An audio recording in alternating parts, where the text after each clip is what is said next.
அஸ்ஸலாமு அலைக்கும் வரஹ்மத்துல்லாஹி வபரகாத்துஹு. தினமும் ஒரு சிந்தனை துளி தொடர் 20. வெள்ளிக்கிழமையில் நாம் செய்ய வேண்டிய சில முக்கியமான நல்ல அமல்கள். முதன்மையாக அல் குஸ்லு லியோமில் ஜுமாத்தி, வெள்ளிக்கிழமைக்காக நாம் குளிப்பது.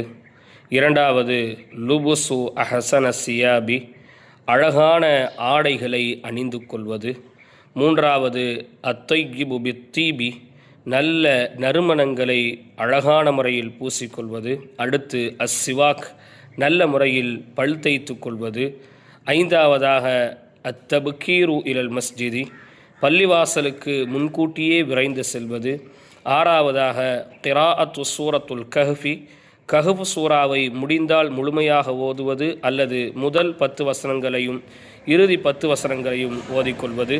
அடுத்து அல் இக்ஸாரு மினஸ் ஸலாத்தி அலன் நபி, நபிகளார் ஸல்லல்லாஹு அலைஹி வஸல்லம் அவர்கள் மீது அதிகமாக ஸலவாத் சொல்வது. ஒன்பதாவது அல் இன்சாத்துலில் ஹுத்துபத்தி, ஹுத்துபா ஓதுகின்ற சமயத்தில் அமைதியாக மௌனமாக இருப்பது. அடுத்து ஸலாத்துல் ஜும்ஆ, வெள்ளிக்கிழமையினுடைய ஃபர்லாக்கப்பட்ட ஜும்மா தொழுகையை தொழுவது. முடிந்தால் நிறைய சதகாக்கள் கொடுப்பது. இவையெல்லாம் வெள்ளிக்கிழமையில் நாம் செய்ய வேண்டிய நற்காரியங்களாக இருக்கிறது. சிந்திப்போம், செயல்படுவோம். அஸ்ஸலாமு அலைக்கும் வரஹ்மத்துல்லாஹி வபரகாத்துஹு.